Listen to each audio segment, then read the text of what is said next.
Live everywhere. Daily Co's Radio on netrootsradio.com presents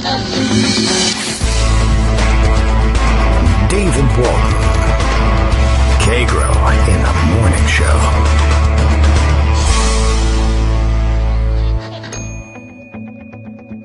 Now, here's David Waldman. Hey, good morning, everybody. How you doing? It is Wednesday, July 17th, 2019. Time for yet another show. Time to digest what happened on the House floor yesterday. I'm pretty positive that Greg's going to make me do that. I mean, you know, he enjoys this stuff just as much as the rest of us. We'll dissect it. It's not difficult. Easy to explain. I think you've probably figured it out by now, but we'll talk a little bit about it. And probably spend 2 entire hours about it. I don't think we are going to have to spend that much time about it, but we might as well spend that time on the topic. Of course, the racism only getting worse by the hour. Of course, Kellyanne Conway already infamously asking, as it happens, you know, just by accident, Jewish reporters, for whatever reason, when they ask questions about the president's racism, she answers with, "What's your ethnicity?" Just like they used to do, I guess, as they boxed people up in train cars and shipped them off to concentration camps. Oh my God, look out, I'm not going to be allowed back into the United States Holocaust Memorial Museum. Good job, by the way, in handling the whole racism and anti-Semitism and concentration camp issue on that one. You took yourselves straight out of that fight, and as soon as it was clear that the Holocaust Museum wasn't going to step up on anything like that, we're now at the point where the first official line of defense against the lying press at the White House is to ask, "What's your ethnicity?" That's just fantastic. Of course, I thought, by the way, the more telling line, perhaps, was her answer to his question. The reporter asking afterwards, "What relevance has that got to? What does that got to do with anything? Why is that relevant?" Because I'm asking you a question. I thought that was really interesting. I think that was the first indication, actually, that she knew she had stepped in it and was going to have to extricate herself with an indignant response that would double down on her authority to ask such a question. Because I asked you a question. What kind of answer is that? Why is my ethnicity relevant to my question? Because I asked you. Because I said so, is essentially the answer. And then she mumbled something about, no, it is relevant because something, and I'm Irish and Italian. I don't mind telling you that. We all came from somewhere, which is actually also not true, but lots of us did.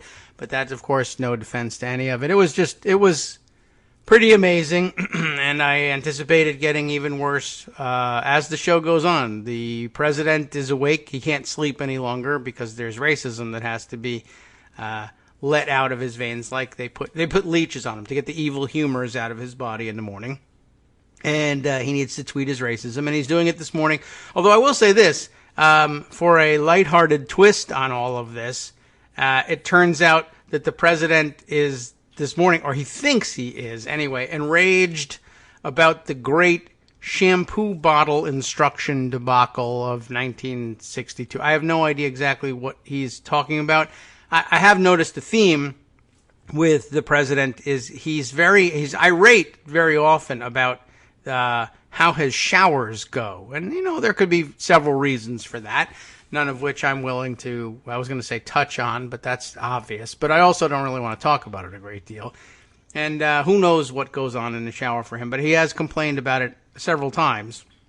As a matter of fact, usually his complaint is water pressure is low because liberal communists are putting little devices in the shower heads to restrict water usage because planet dying or whatever. Or, maybe people just want to save money on their water bills. And he hates that. It's so hard to shampoo your hair. He has actually, I've heard him complain about that one before. I think it's hard to get his hair to sit still for a shampoo. You know how it is, bathing dogs. It's very tough. They're wiggly. They don't like it a whole lot. And I imagine his hair wants to get the hell out of there as quickly as possible. And when it's wet, it hangs down low to parts of him that it would rather not be on. And it makes all sorts of problems. I know he's upset about the way shampooing goes. I've never heard anybody complain about shampoo bottle instructions. And I think in his in his mind, what's left of it.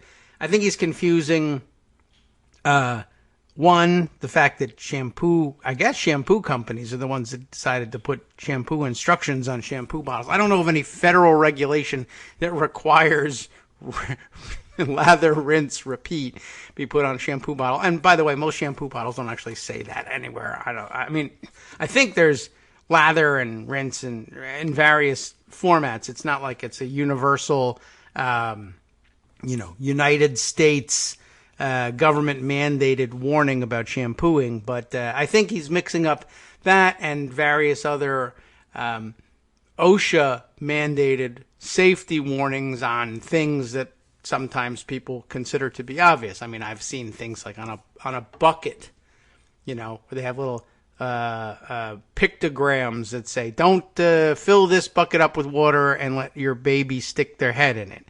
And that would seem obvious, but then again, it is America, and with enough people around, you will run into somebody who does something like that, whether on purpose or inadvertently. I want to wash my hair, and you know how difficult it is in these commie showers with shampoo instructions, so I stuck my head in a bucket, drowned, whatever. I think he's confusing all sorts of issues, and, well, that's always the case. But conservatives and Republicans in general have this. It's a widespread malady. Boo-hoo, I have to use new light bulbs. My car has to be fuel efficient. And I hate when people tell me how to shampoo. I've never heard anybody complain about that before in my life.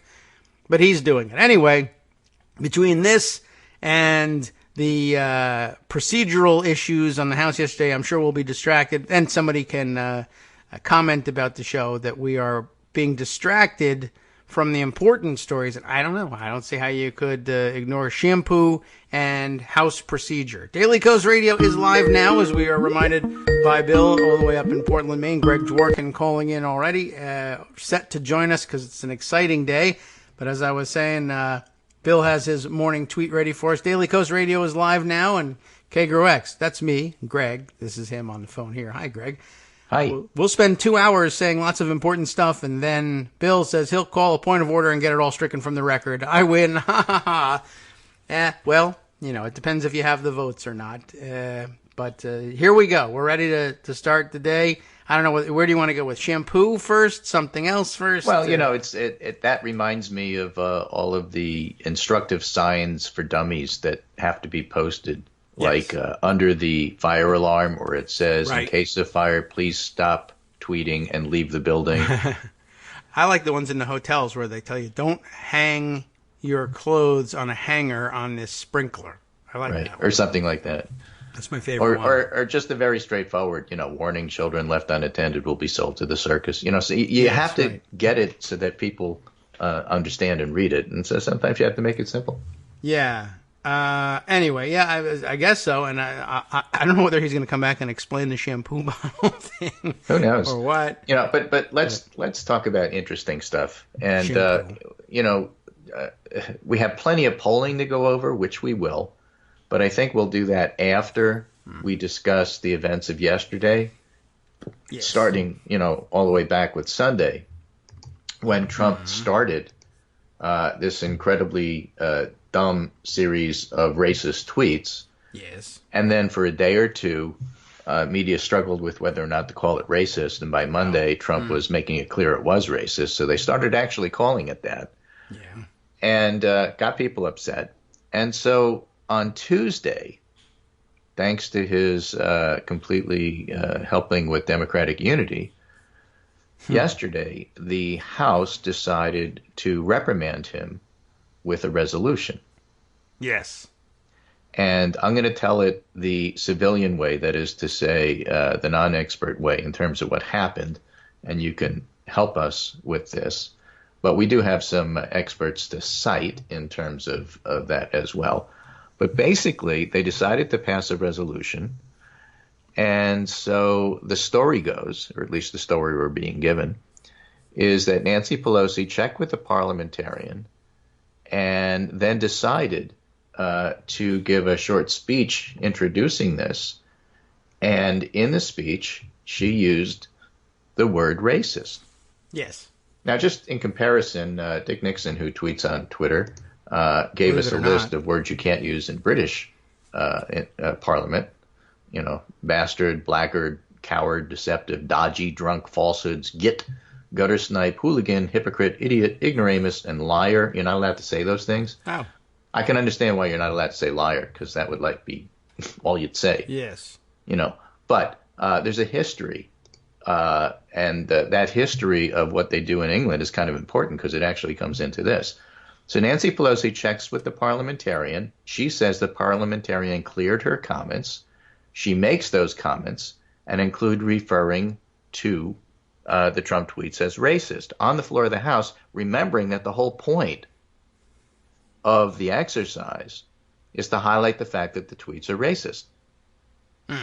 Yes. I mean, that was the whole reason why they were there. Yes. So, of course, the GOP objects. Right.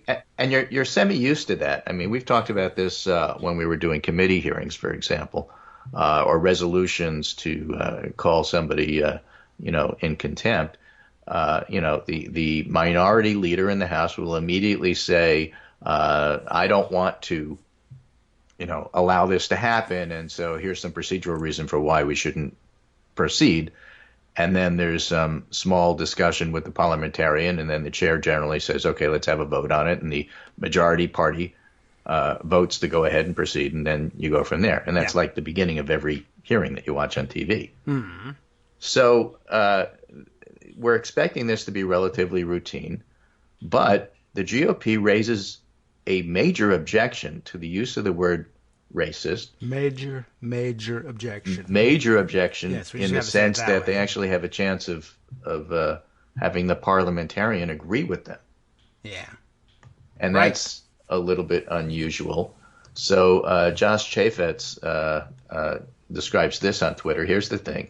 It's not a standing rule of the House, but it's a precedential yes. ruling of the chair set down in the annotated version of Jefferson's Manual of Parliamentary Practice contained in the House Manual that there's a rule that prevents calling somebody a racist. Yeah.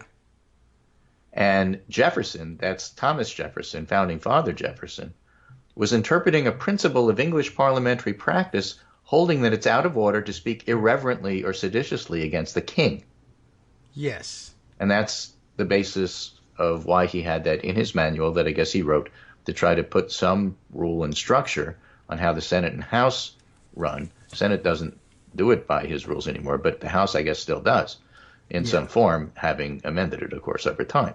Right. There's no one of the big things that people were passing around. Thomas Jefferson never said anything about racist or racism. That wasn't in there. This is an interpretation of his interpretation. Right? Yes. Right. So a series of rulings from the chair over time have interpreted this principle of parliamentary law to mean that personal abuse, innuendo, or ridicule of the president is not permitted.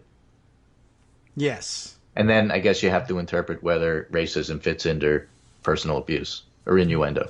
Yes. And in past know what it has fits been. innuendo. That's your business. Right? But it's worth noting, Chaffetz says, that any ruling from the chair, Yes. and even I, a civilian, understand this because David has taught this to me so well, it's in my bones, Aha. whatever that means. don't But know. it's worth noting that any ruling of the chair, say a ruling that Pelosi's speech is out of order, can be appealed to the floor and overturned by bare majority. Yeah. So that's the process that we saw yesterday. Right. And the floor, in fact, overturned that Yes. by bare majority, Yes. with Justin Amash voting with Democrats. Yes, that's right. That's true. And for the squad. part of this. But then having here's the setup for that. So why are you even having this vote? Because the parliamentarian actually ruled in favor of the GOP objection, Yes. which was a little surprising, but they did. Pelosi said, but you had cleared it. But I guess questions about Doug Collins, who's the person who you usually see objecting to these things, then brought that to the parliamentarians' attention, and they discussed it for a while. And apparently the parliamentarian ruled, yeah, actually, this does fit with previous precedent where you're not supposed to use racist. Yes. We can talk about that precedent a bit, too.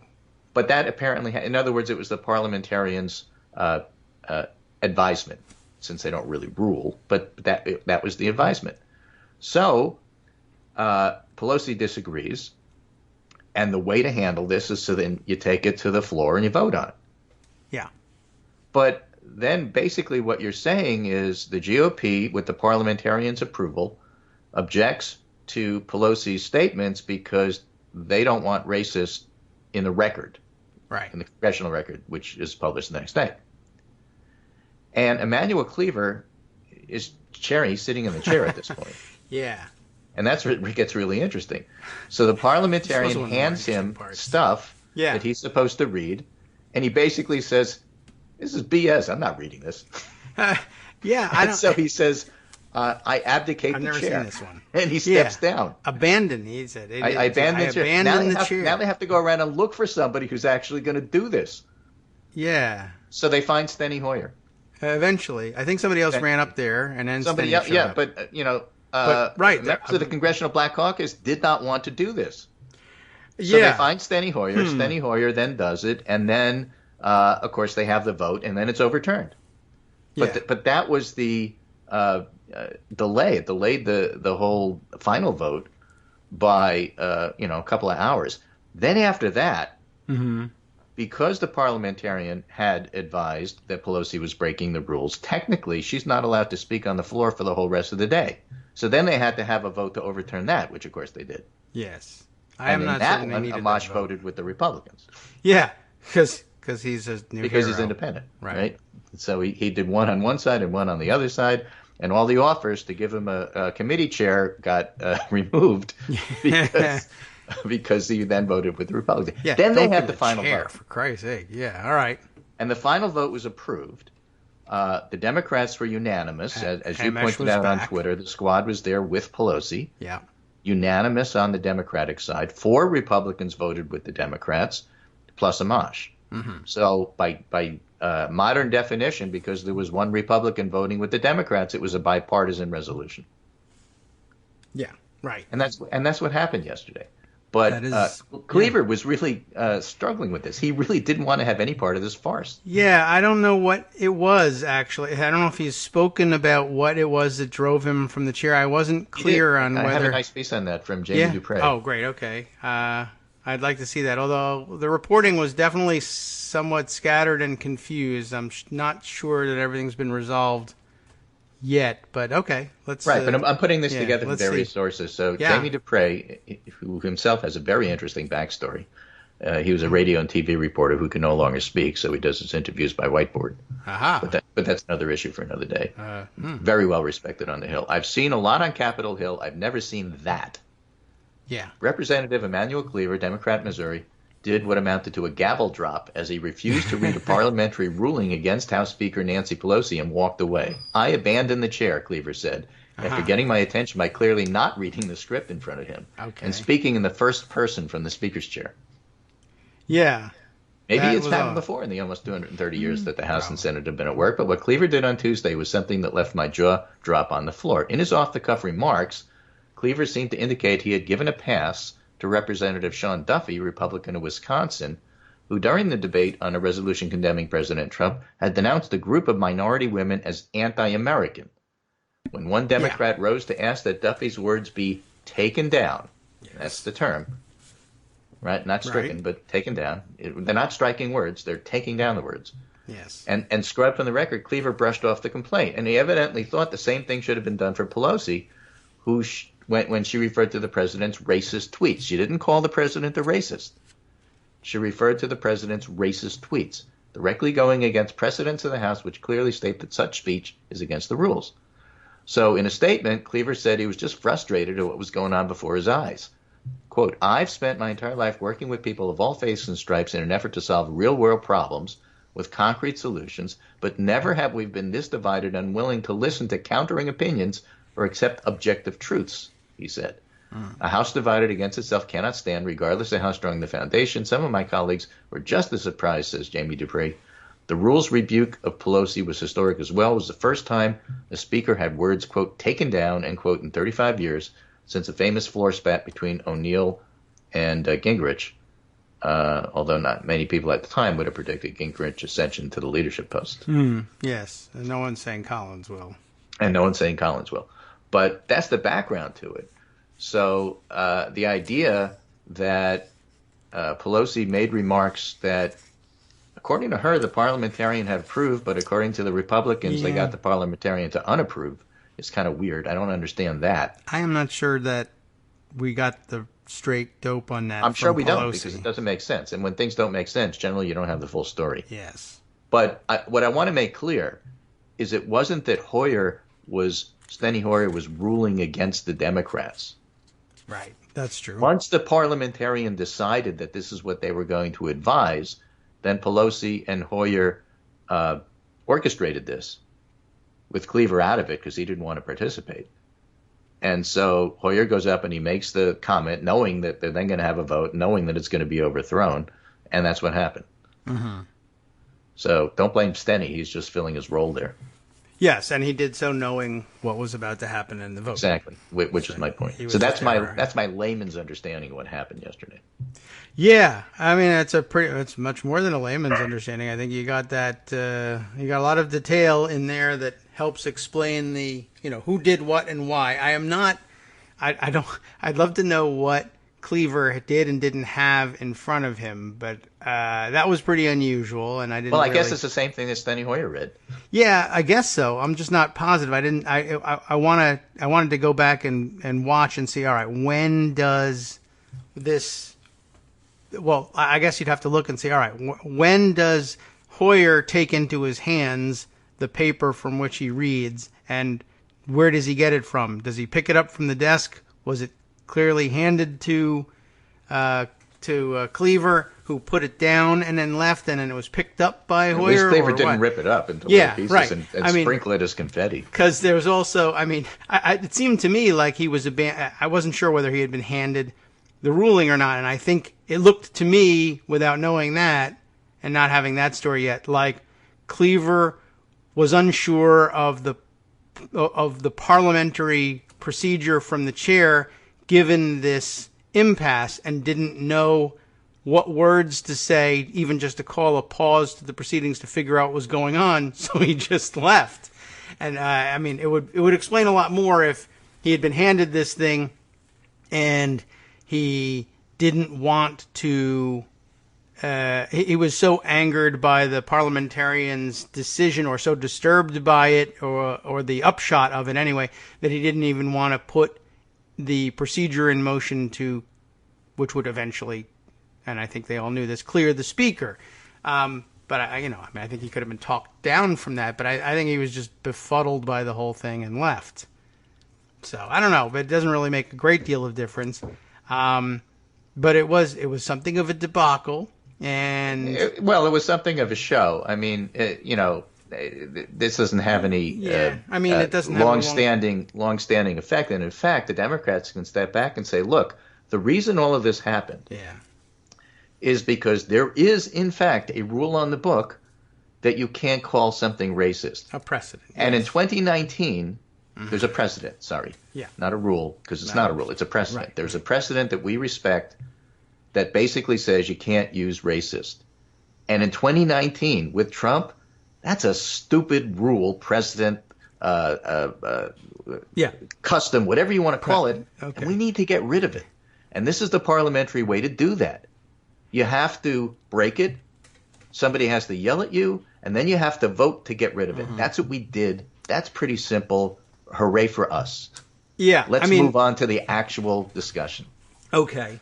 We should move on to the actual discussion. I will say that what I saw yesterday, I guess if you have a somewhat more practiced eye here, you can see the difference between a set parliamentary play and oh my God, but hold on a second, I can fix this thing, and then after the fact we'll say, well, you see, we were trying to get rid of this bad rule. They didn't plan for this. No. There's no way that... But which that's is the part problem, I don't understand. actually. She said she had parliamentary clearance, and apparently she didn't. Yeah, see, all right, well, okay, that's definitely also part of the root of it. Apparently, during the incident on C-SPAN, the analysts who are on the air on C-SPAN said, including reporters who they brought in to discuss it, said that they had once this was, so this was foreseeable.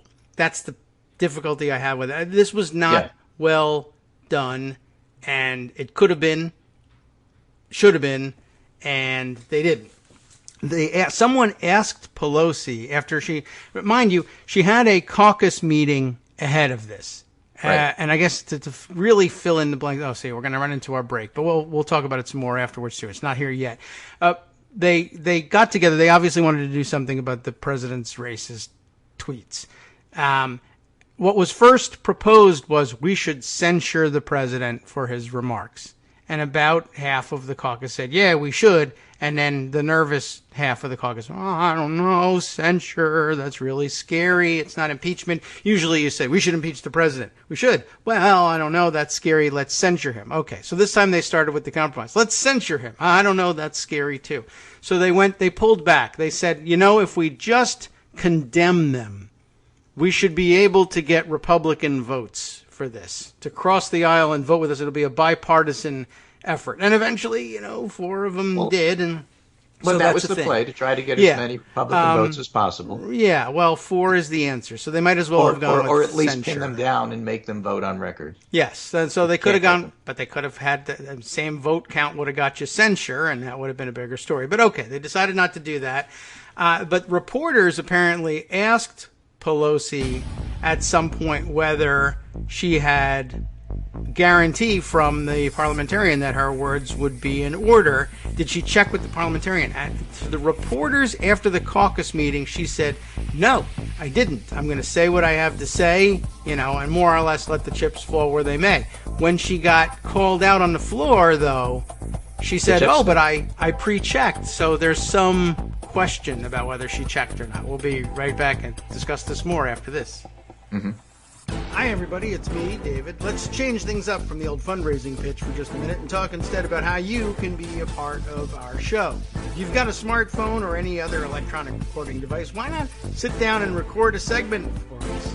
Read us an important article and give us your take. Read one of your own original essays, or even just give us your commentary on something you'd like to share that's important to you.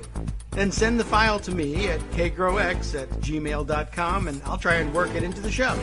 Short segments, a few minutes in length, are easiest to fit in. And of course, I can't always guarantee that I'll be able to play everything, but if you've ever shouted at your radio or TV about something you wish was being covered, here's your chance to change that. Make the show your own. Send your submissions to me at kagrox@gmail.com.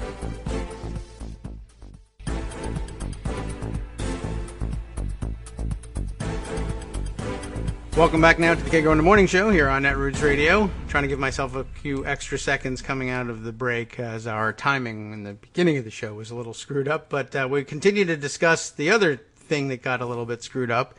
Yesterday's motion to condemn the president's racist tweets. So yes, there's some mystery remaining, as we were saying before the break, about whether or not Speaker Pelosi actually asked for any pre-clearance from the parliamentarian about her remarks. And of course, it's also entirely possible that you could have asked for pre-clearance for the remarks as written, and then you flubbed the line or ad-libbed something and then went beyond what was pre-cleared. But apparently the reporters asked ahead of time whether or not, or followed up on some insinuation perhaps that had been given after this caucus meeting, that she had gotten the remarks pre-cleared, at which point she said, no, I didn't bother doing that. I'm going to say what we have to say. I'm sure we're within our rights here, and we're going to go and do what what we came to do. Then when she was called out on it on the House floor, though, she actually said, no, I did pre-clear them. So we got to get to the bottom of that. But the reason for this meeting was, one, first of all, to decide how they were going to proceed. There had been, I think, Steve Cohen, I saw, was behind the proposition to censure the president for his remarks rather than simply rebuke him in informal terms. And that was pushed back on, and they said we would like to try and get some bipartisan votes for a non-binding rebuke of some kind. And they did. They got 4, and you could debate whether it's bipartisan worth means it. at least one Republican vote. By the same token, they could have gotten, they would have gotten 4 less votes, but they could have come away just the same with the censure. But I guess they thought that they couldn't get away with that because too many Democrats would run from it, which is another story. But the other purpose of this meeting, though, was to warn the rest of the caucus, and Pelosi admonished everybody, watch what you say out there. There's some tricky rules and precedents out there. And I think they knew, including one that says you can't, do anything that would indicate that you think that the president is racist. I don't know whether she gave a specific warning about the racism thing, but she did warn the caucus, watch your language today.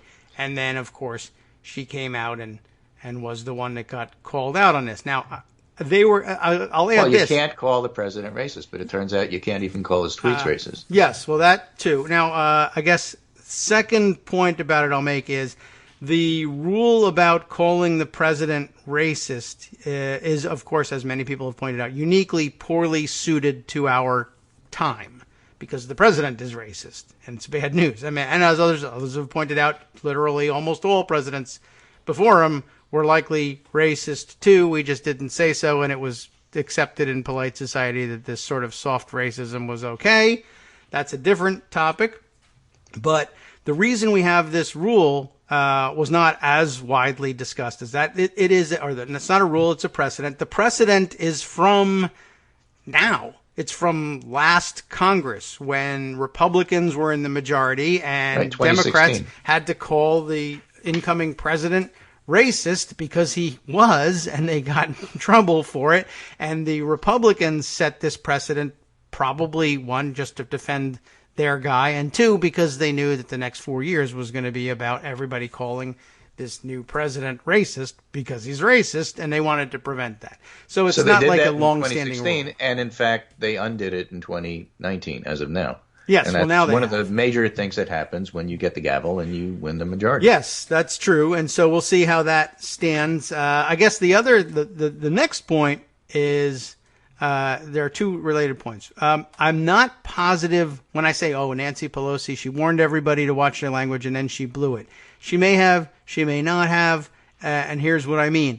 It probably wouldn't even have mattered one way or the other what Nancy Pelosi said. Republicans knew that this was going to divide the House along partisan lines. They knew that Pelosi was going to speak on it. She had to. And they knew, frankly, that they could call her out and have her words taken down. It actually doesn't matter by way of disruption and embarrassment whether she actually breaks the rules or not. If she had said nothing at all about racism and Collins had still said the same thing, that the words are disrespectful and I asked they be taken down, we would have lost exactly the same amount of time voting on it and holding things up and having C-SPAN analysts saying that the floor leader for the Republicans has just accused the Speaker of the House of breaking House decorum rules, and there's going to be a vote, and the vote would have come out the same way. They don't actually have to break the rules for Republicans to stand there and say that they did and try and generate a story about it. So whatever she said, they were going to do committees, because whenever you try to start a committee, the Republicans are going to find some reason to say you don't have a quorum or this or that, and we can't talk today, or I didn't get this on time, and then you have to vote on it, and the vote says, okay, we're going to go ahead despite your objections. That happens all the time. It absolutely does. You pointed that out right at the top. And so that was exactly what was going on here. They were going to call her out whether she was right or wrong. So in some sense, there was no avoiding this for Pelosi. By the same token, knowing, as I did, and I assume she should have, that was going to happen, one, a pre-clearance would have been a good idea. And so I'd love to find out whether that actually happened or not. And two, if you are entering into it in order to purposefully break or violate this precedent and overrule it because it needs to be overruled given the current situation, and you now have the gavel, that's an easy thing to do. That's what you pre-clear with the parliamentarian, and you have your speech ready, and the person in the chair knows what's coming and when it's going to happen, and when it does happen, they have the speech ready from the parliamentarian explaining what's going on, and you go into the vote without anybody having to abandon the chair or find the majority leader to take over. Right. That's not what happened. This was not Right. smooth in that regard. Now, I don't want to spend the entire day on this, All right. but I just think it's fascinating. But gets to the bigger point of why they were doing this in the first place, and that's because Trump's a racist and he said racist things.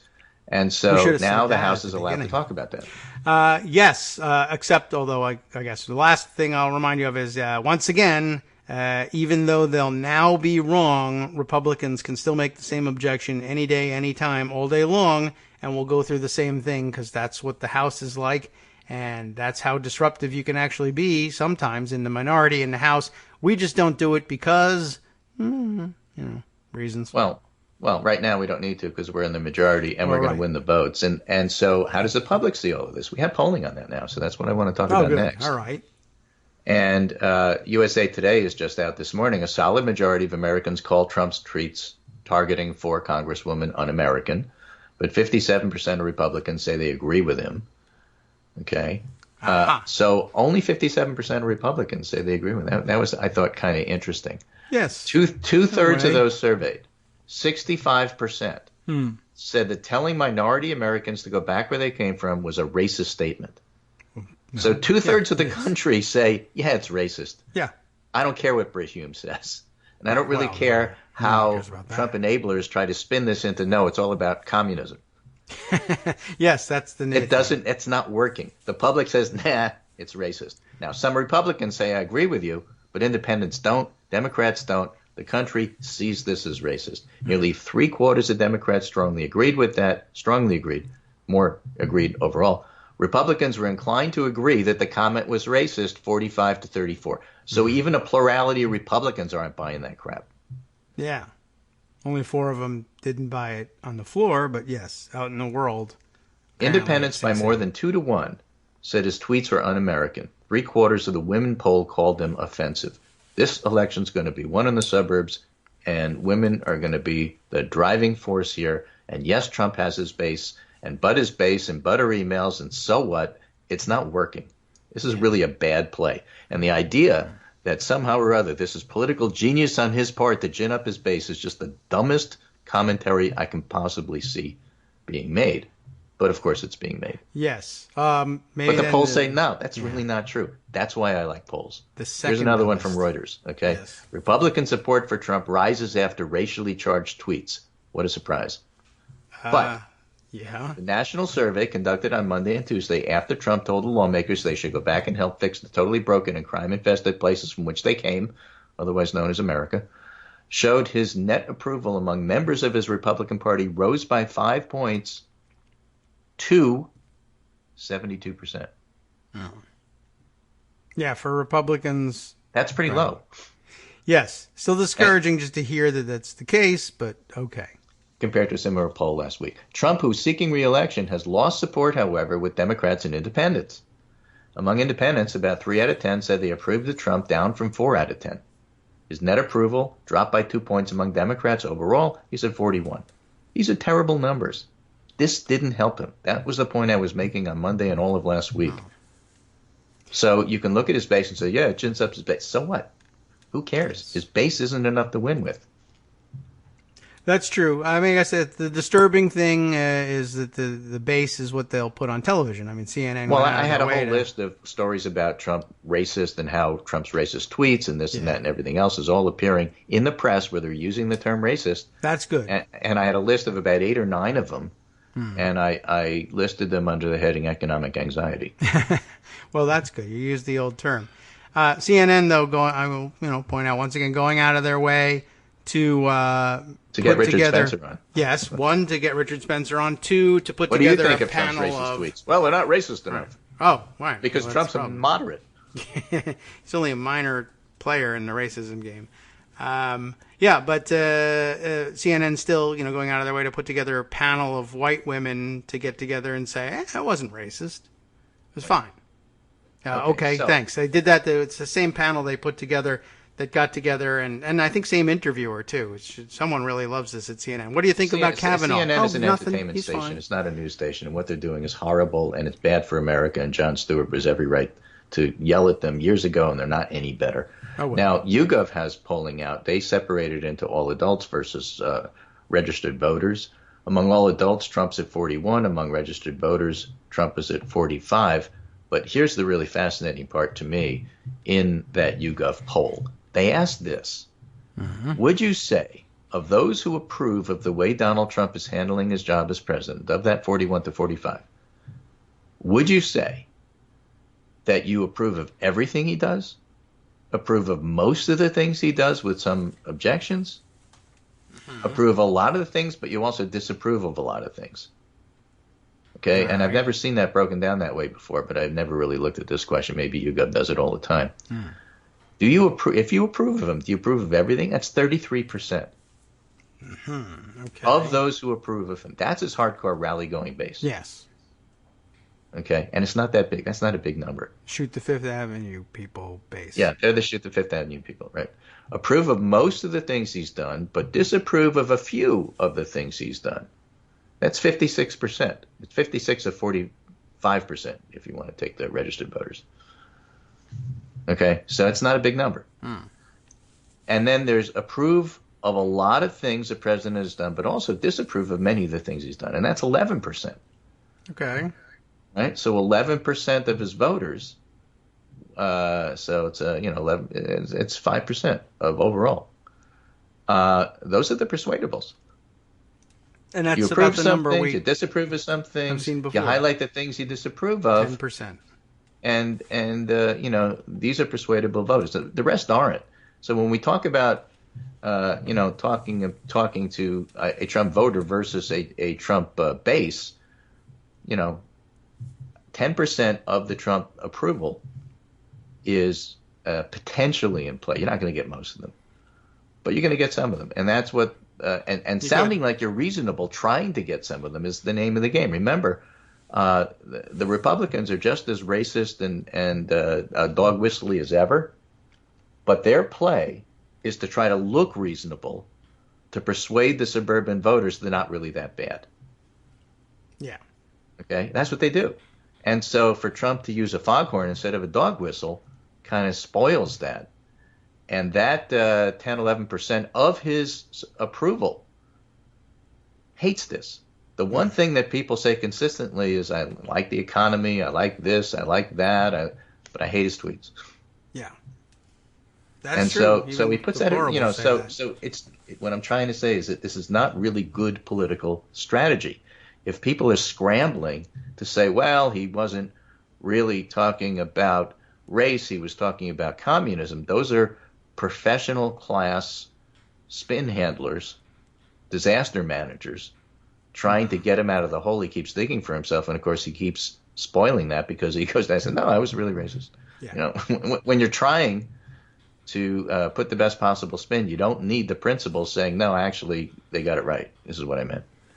And he keeps doing that. Yes. So then they say, okay, well, all right, he said that, but that's because it's really good political strategy because this really means that we're going to gin up our base and we're going to win.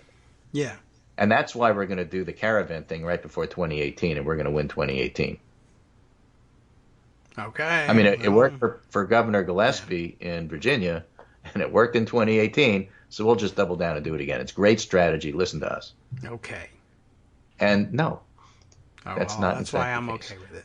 There's a Washington Post story by Ashley Parker that David Nakamura was commenting on. He says, the campaign is seeking, there's a quote, the campaign is seeking to improve Trump's losing margins among suburban women, Hispanics, and black voters, officials said. But that challenge was laid bare after Trump posted a racist tweet aimed at 4 minority congresswomen. That's it in a nutshell. You can try to spin it all you want. This isn't good in terms of morality. I mean, it's bad to be racist. It isn't good politics. It just isn't good. Yes, in many ways. In many ways. Yeah, well, I hope it. I hope it sinks in at some point. It would be nice if that was reported a little more widely that it is actually terrible politics, or that the people who came on to spin it as good politics were confronted. But I suppose I don't know. Maybe that's futile, right? You tell them that all the polls say it's really not, and they say says who. And then you end it there. So I guess there's no convincing them. But it's nice to see the pushback in case there are people who say, oh, that's weird. A guy in a suit said it was good politics. Right. So it's important to So say. Greg Sargent is starting to point this out that, hey, you know what? This is really, this is like emperor has no clothes on sort of thing. When somebody starts to say it, No one's ever used that before. Yeah. you know, right? Greg Sargent writes, it's very likely that many of Trump's own advisors don't believe his racist attacks are good politics. Yeah. Okay. Right? Here's Brad Parscale putting the best face on this he can, privately claiming that this will energize the base. And this is from a New York Times story. Okay. But here's a few contrary facts. Remember, just before Election Day 2018, when Parscale rolled out the ad featuring a suburban mom worrying about her violin-playing daughter, that was needed because Trump's hate campaign was failing. In the run-up to 2018, Trump advisors made a boast very similar to the one we're hearing now.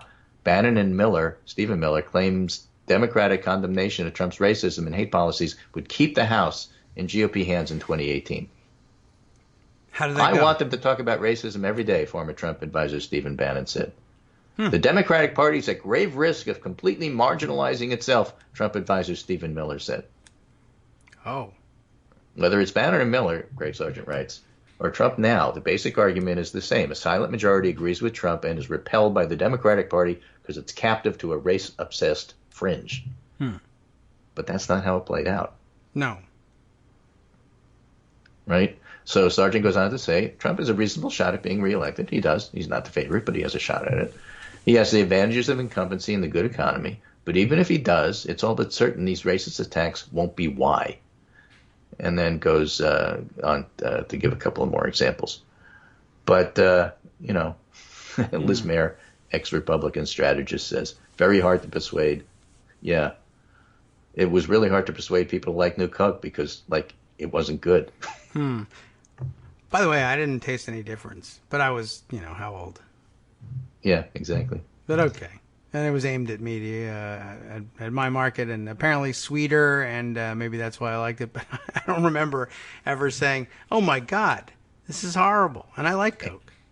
Anyway, so again, to sum up here. I just thought I'd say that, yes. We have this remarkable, really fascinating procedural fight on the floor of the House, which is well worth explaining, but the major issue is that Trump was a racist and the House condemned him for it, and it turns out the public agrees. Okay, well, that's a good thing. And it's not good politics to do that, no matter what you hear from the other side, from their spin people. Okay, well, and good. It's funny because denying that it's racist failed. Right? Remember, for the last couple of days, he's a xenophobe, but he's not a racist. Of course, if you look up the definition of xenophobia, you'll see synonym racist. No. Right there in the dictionary. Well, don't do that. Well, I told Brett Hume that because he didn't want to concede. Yeah, he's bad, he's rude, he's xenophobic, he's a nationalist, but don't call him a racist. Okay. Well, he's a racist. The point is the public says he's a racist. They agree. That failed. You didn't convince anybody. Where are you going to go with that now? I don't know. I wanted to try, we'll see. He says. Okay. Well, now I guess, now you're on somewhat more solid ground, I think. If you does this mean they'll be calling him a racist on the House floor more often or not? Well, I don't know. We have the majority. You can do whatever you want. I guess so. But personally, I would clear it with the parliamentarian first. Yes, I guess, and I guess now the parliamentarian would yeah. Now the parliamentarian will tell you, I don't know. The answer is there are two precedents. The parliamentarian is like public health officials. Yeah. If you're talking about them, that's not good. That's true. So we'll see what happens with I don't think they need to replace the parliamentarian. But now I guess officially what happens if they have this fight again, the parliamentarian says it doesn't get rid of the precedent that they were worried about, the 2016 precedent. It just puts this one alongside it. So a parliamentarian now will say, I don't know, what year is it? I guess. So more polling before I leave. I'll take you up to the hour and we'll just talk about some Democratic primary stuff. That's also interesting. And shampoo. So we have morning consults, weekly polling, and of course Biden is still at 33, Sanders 22, Warren 11, Kamala Harris 11, and that's in the early primary states. Overall, similar numbers, Biden 32, Sanders 19, Warren 14, Harris 13. Not much movement there nationally, but a lot of movement in the state polls. And what's especially interesting is Quinnipiac just, I think, had a California poll come Okay. out. And whereas Biden was at 26 in April, now he's at 21, where Harris was at 17, she's at 23 in her own state. Sanders is the same at 18. Sanders is flatlining. And I don't mean flatlining like he's dying. I mean, he's not moving. Okay. The line is just like totally flat. So. He's not gaining, he's not losing, he is what he is. O'Rourke went from 4-1, he's fading. That's worse than flatlining. Everybody else is fading. Warren went from 7 to 16. So the interesting part about this is that the California poll is matching what we're seeing in other states, Iowa, New Hampshire, especially a couple of New Hampshire polls out. And, in terms of the movement. In terms of the movement, that Biden is no longer the prohibitive front runner. He's in first or second place. He's just the regular. And Harris is moving up and Warren is moving up. And basically it's a wide open race. Okay. Well, I mean, it's like August, July, not even. Right. So yeah. So here's the interesting commentary on that. This is Kabir Kahana, and says, with ideological fissures within the Democratic Party coming to the fore, I looked at self-reported ideology among Democratic voters. This thread is based on analysis of Dems and Leaners in last month's CBS YouGov poll of early states, nominating contests through Super Tuesday. Only early states. Okay. Okay. So, when asked to describe their general political viewpoint, Democrats divide roughly into three groups. Very liberals, 31%, somewhat liberals, 31%, moderate conservative is 33%. All right. I have an identity crisis is 5%. Yes. I'm not sure what I am. I can't blame people. So roughly three groups. Yeah. But 2/3 are liberal. It's just, somewhat liberal, very liberal. And the results that follow are partly about demographics. Very liberal Democrats tend to be whiter, younger, and more educated. Okay. Potentially Buttigieg, potentially Harris. Moderate conservatives are mostly non-white, 29% black and 19% Latino, as well as old. Well, think South Carolina, as well as older and more religious than the other two groups. Okay. Okay. Older, more religious, yes. Very liberal are most engaged at this point in the campaign. And most say they're paying a lot of attention, and 90% say they'll vote in the primary. Okay. Right? 3 out of 4 have posted political content in social media. It's like you and me. Oh. And only half of moderate conservatives have done that.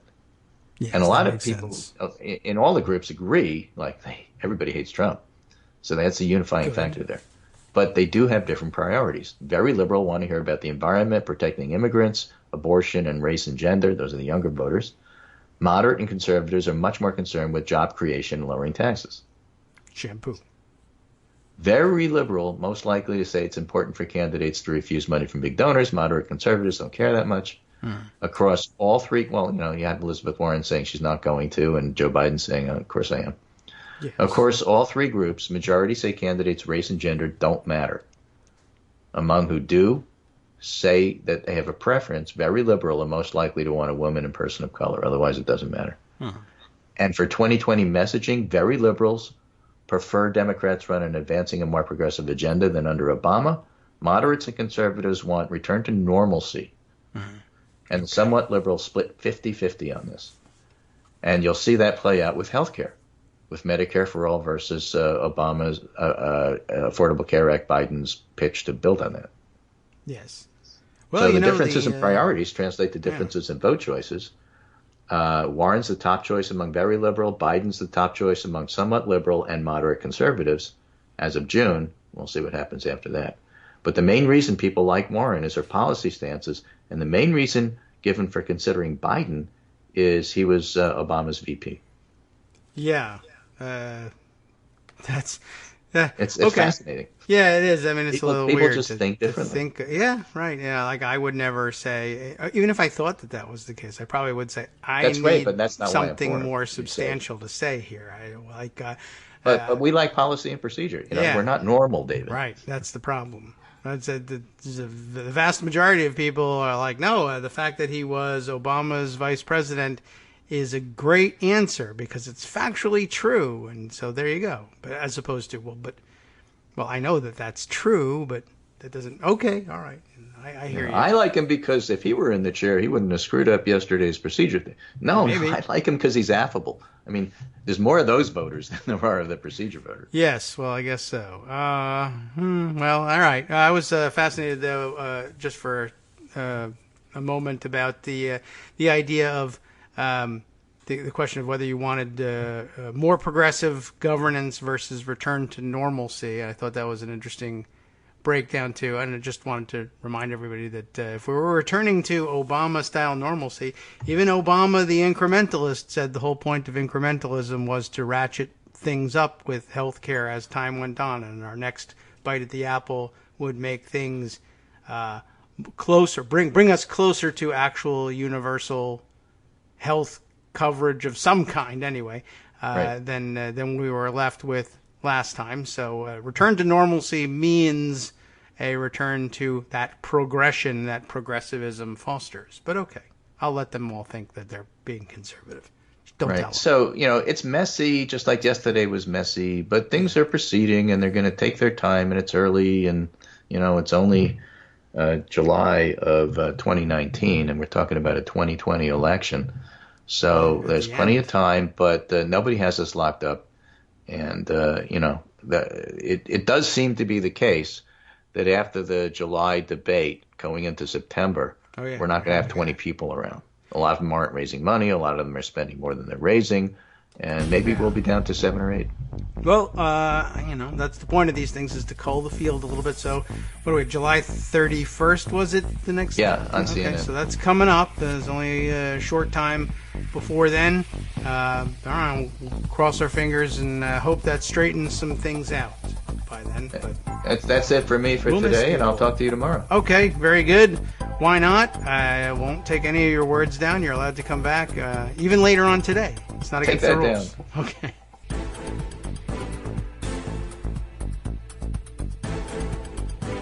Welcome back now to the Kagro in the Morning Show here on Netroots Radio, all of which is, the Netroots are, of course, dead, and yes, this is Daily Coast Radio, but we're dead as well. Declared dead this morning by Bill Scher, who I don't think I'm actually going to go into it necessarily, but Greg did remind me that was a big focus this morning, lots of online discussion about whether or not the whole thing is over, the whole blogging thing. I don't know what to tell you. I think he's got a point in that a lot of the activity has moved from blogs to other online fora, but I don't think that tells me much of anything. So I don't know. It's that may be something we discuss perhaps later on in the week if it lingers. I would give it a day or two to see whether people are actually still talking about that and thinking that it resonates. And then we'll go from there. I think we'll just let that breathe for a little while and see if it's viable. Lots of other things we could be talking about, but yeah, I was wrapped up in the procedure yesterday, and I was like paralyzed in place when I found out what was going on the House floor, and I sat there on my phone watching the video of what was going on.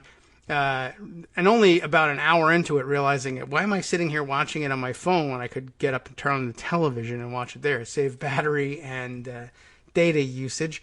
But that was fascinating to me.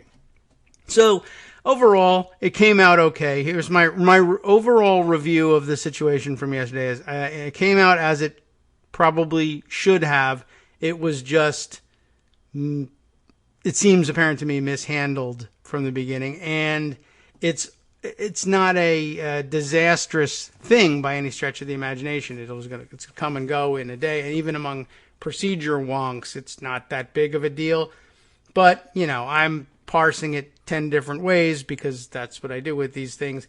So some less discussed takeaways would include, yes, the House Democratic Caucus backed Pelosi up 100%. There were apparently a couple of people that didn't cast votes who I assume were absent from the House yesterday. We could look at the vote breakdowns itself. That also brought up another interesting point. Every time one of these things happens, people who are watching live on C-SPAN wonder aloud on Twitter, who are these 4 people who aren't here voting? Who is the one Republican then 2 Republicans, then back to 1 Republicans, then 0 Republicans, then 1, then 2, then 3, then 4 Republicans who are voting for the resolution at the end.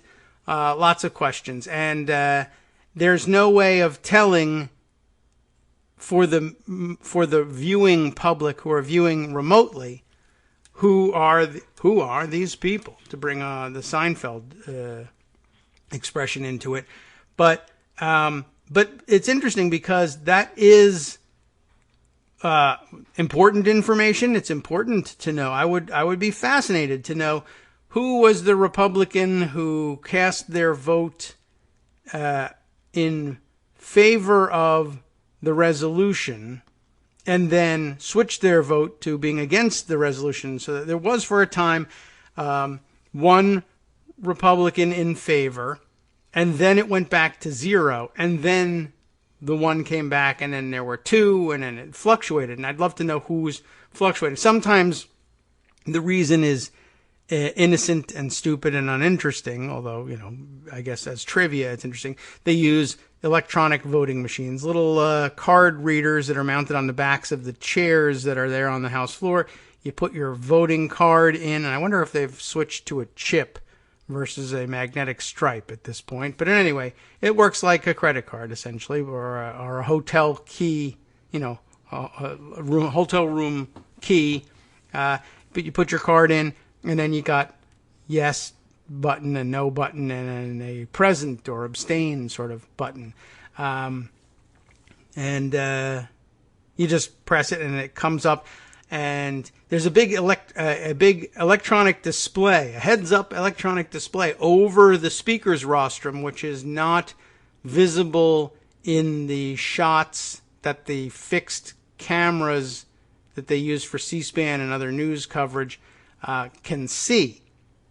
But you can see it on the floor. It lights up, and you're supposed to put your card in, press the button, green for yes, red for no, yellow for present. And you can look up on the board and see your name. It's all listed in alphabetical order. And you can see whether there's a red or a green, or I guess in some cases yellow light next to your name to see that your vote has registered properly. They warn you about that. Check that. You never know what might happen. Could be a malfunction with the machine. Could have fat fingers and you hit the wrong button. Could have skinny fingers and you hit the wrong button. And if you did and you hit the wrong button, then you just, I don't know whether you have to take the card out and start over again or what. I'm not sure about that procedure. But you go back, punch the button. You're allowed to change your vote while the vote is still open. And technically, there's something you can do about it when you want to change your vote when the vote's closed, too. But we don't need to talk about that today. But be aware that it's there in case that ever happens. But you look up and check, which that could be the simple explanation, right? Why was there 1 vote in favor of the resolution from a Republican and then 0? Somebody might have just slipped and hit the wrong button and went, oh, damn it, there's my name. Oh, it's got a green. I need to punch the buttons again and hit a red. Okay, and that's the reason. Now, eventually 4 show up. So after the fact, and it usually takes a couple of hours, actually, for them to get this information onto the websites. The official Congress.gov website will have the roll call for us. So, for instance, now we can go in and take a look at roll call number 482, the vote results for agreeing to the resolution condemning President Trump's racist comments directed at members of Congress. So, who are the 4 Republicans who voted yes? They'll be in italics among the list. So, where are they here? Brooks of Indiana is our first. Let's see, the next italicized name under the yays would be Fitzpatrick. And the third, just scrolling on all the way down here, Hurd, H-U-R-D, of Texas. I mean, usually they tell you what state they're from if there's more than one person of that last name. I didn't realize there was more than one Hurd. And I guess it stands to reason to be more than one Brooks. But okay. So Hurd was the third. That rhymes. And let's see, scrolling through, you got to go up and down and scroll throughout this whole thing. Looking for a fourth name in italics. Upton. Fred Upton. Right, Fred Upton is not of Michigan, right? Doesn't say so here, but we just remember that one. So those are your 4 who voted in favor of the resolution. Doesn't tell you who switched votes, and that information isn't on the permanent record anywhere. But the point I was going to make was that is actually interesting information, and it's public, and you're allowed to know it. It's just not recorded in any way. And that the people who changed their vote, but also, it's interesting information sometimes to see who's the first one to vote the opposite way and who do they pull along with them, and do the votes come immediately afterwards once one person goes on record. Sometimes the dam breaks. In this case, it wasn't much of a dam break, but the other 3 join in, and it's sometimes interesting to see who takes the lead on that stuff. And like I said, it's public information if you're there. Now, you can, as a member of the public, attend the session, and you would be able to sit in the gallery and you would be able to watch. And you can see they don't hide the display from the visitors gallery and keep it as confidential information for members and staff only. Who's voting how in real time and which one was the first and who changed their vote. You can watch for yourself. They don't keep track of it, but you can look at it. And that information is available to members. It's available to the press who are watching from the gallery. It's available to members of the public who are watching from the gallery. I always thought, that would be great information. People are, I see on Twitter, they're interested in, and elsewhere, back in the old days, in blogs where they had to actually post a comment that said, I'm interested in finding this out. And that information was just not available to you. Now, it's electronic.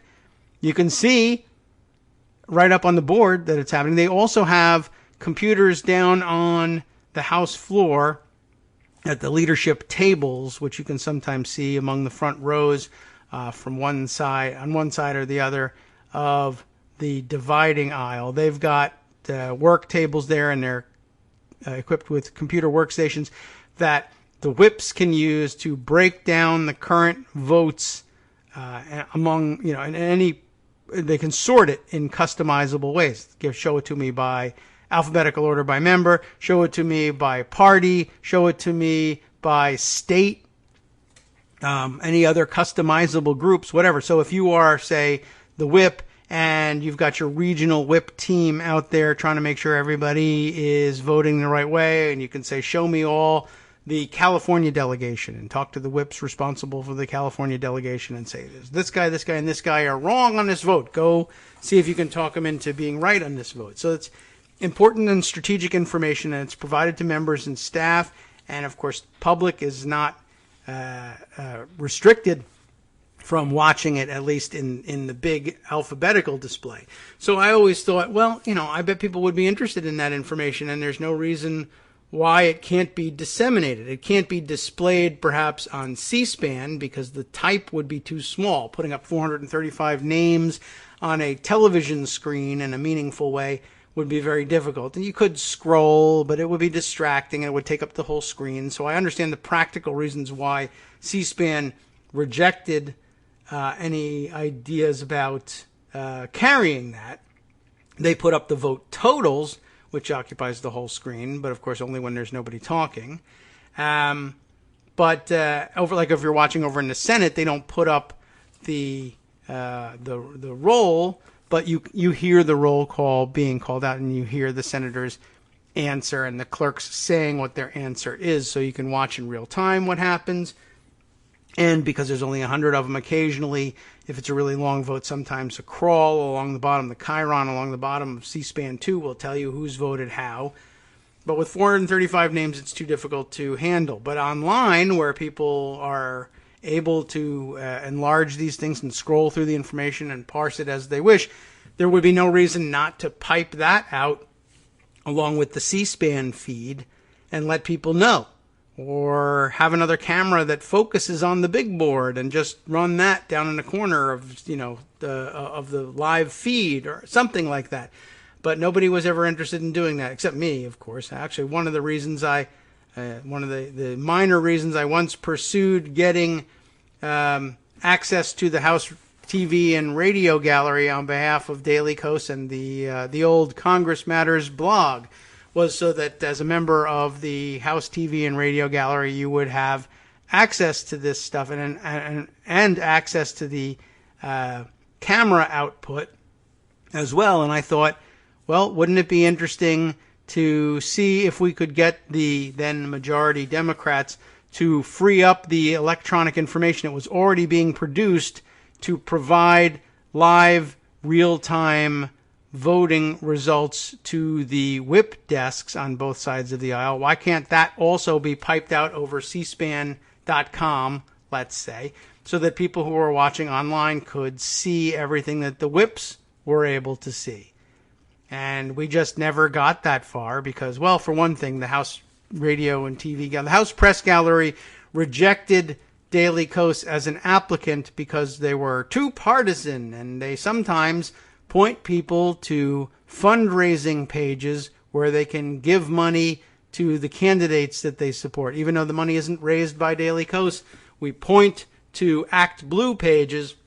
That was too partisan for the press gallery, and they rejected. Really, of course, they just wanted to reject allowing blogs in there. But meanwhile, they were, of course, permitting Fox News to be there, even as Sean Hannity was appearing at fundraisers for Republican members of Congress and Republican presidential candidates.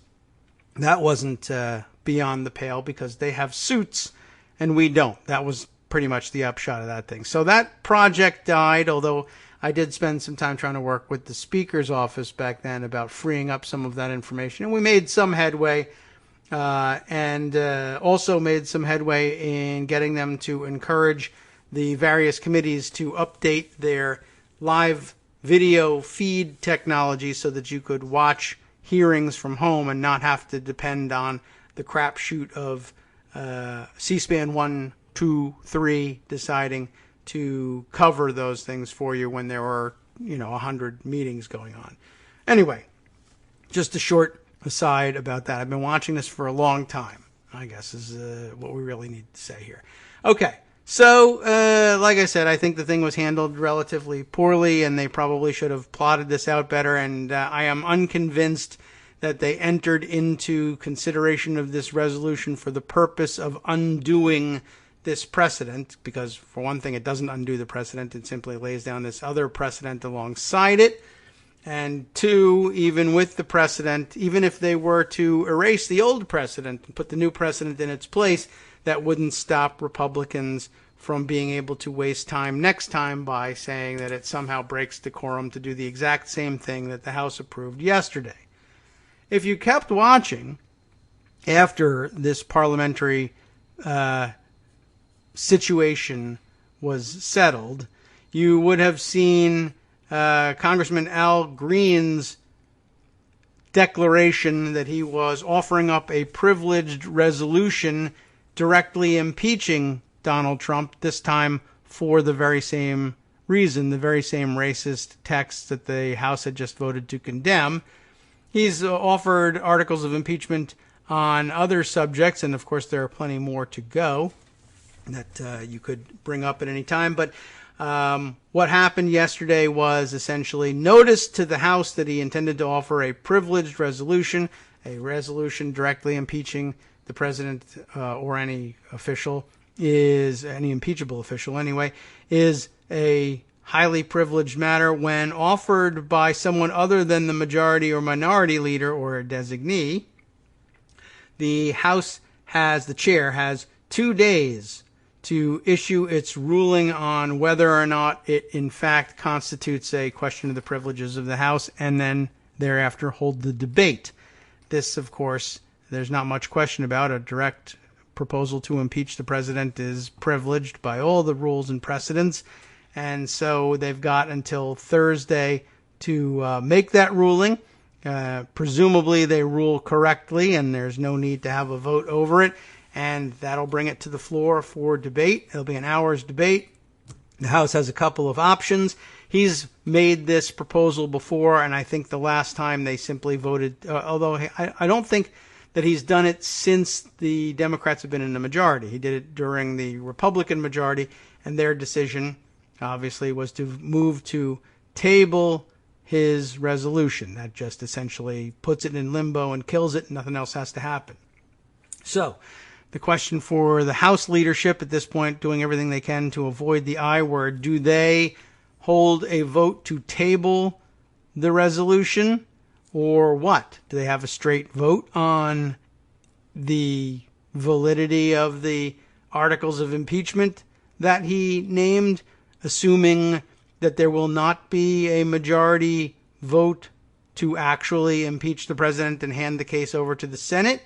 Or do they avoid that? Because, now there's some 80 plus members of the House apparently interested in at least starting an impeachment inquiry. Are they going to be embarrassed or frustrated if they say, well, I do think that there should be an inquiry, but not yet an article of impeachment adopted by the House? Or will they say, this isn't the count I would have brought? Or what? I don't know. There's many ways to approach this. But there'll be a lot of people who say, I don't want to be seen voting against impeachment, but I don't think this particular article of impeachment is a good idea, or hasn't yet been fleshed out. Or some people like the excuse of, well, I want to base mine on the Mueller report. So do we vote to table the thing, which kills it, or what? I think there's another option, though. I mean, I do believe that the House can make a motion to refer Green's resolution to committee. Presumably, in this case, it would be referred to the Judiciary Committee, and that affords everybody the opportunity to who says they want to open an impeachment inquiry to vote to do so. Those who still resist can, I guess, vote against, but I think it would be a safe thing to do for the Democratic majority to say, all right, Al Green, you got a point. We're now sending this to the Judiciary Committee for them to read over and decide what to do with it. They might have hearings on it. They might have an investigation. They might decide this is all true, but it isn't a impeachable offense that we're either at all, or that one that we're interested in pursuing. So that's a much more flexible option, but I haven't seen that one discussed yet. And I don't know for sure whether that's because somebody somewhere thinks that that's not an option, or simply that the last time such a resolution was brought up, the Republicans were in charge and they told the press that the options that they had were to vote to table it.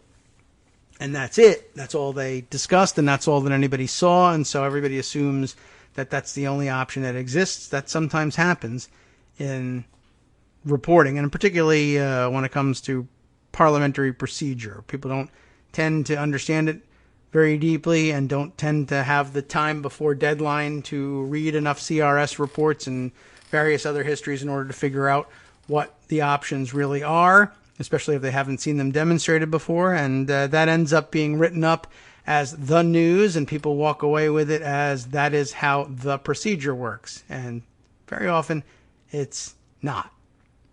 Okay, so speaking of all of that, I do have this Politico piece, which I thought I'd read just to sort of bring us back to where we are and what's going on.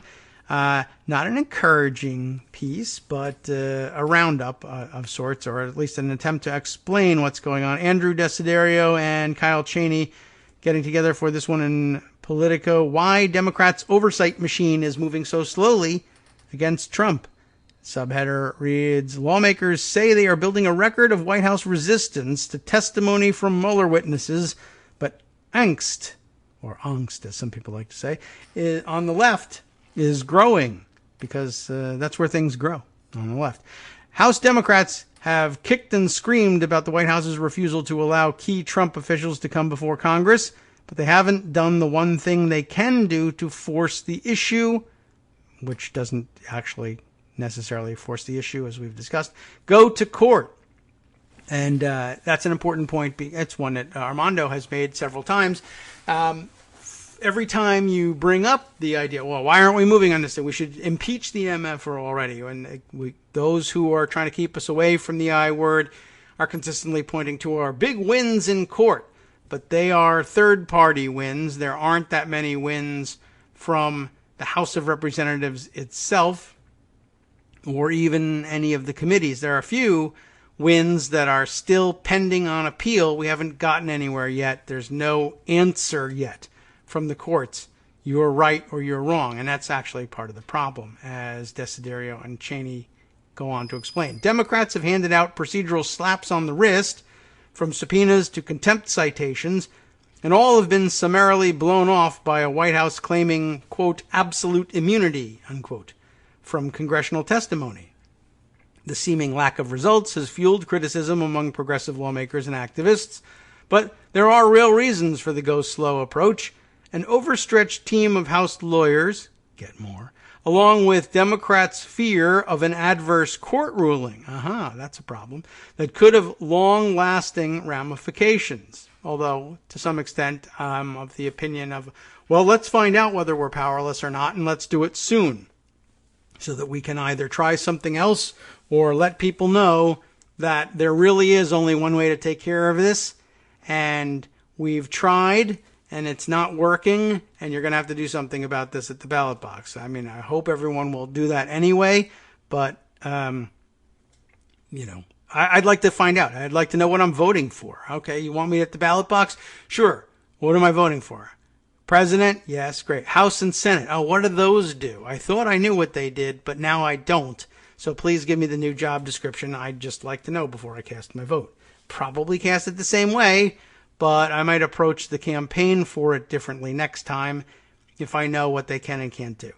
All right, back to the article. House Democrats say they are also focused on meticulously building a record of the Trump administration's resistance to their investigations in order to help persuade a court to rule in their favor and break the White House blockade.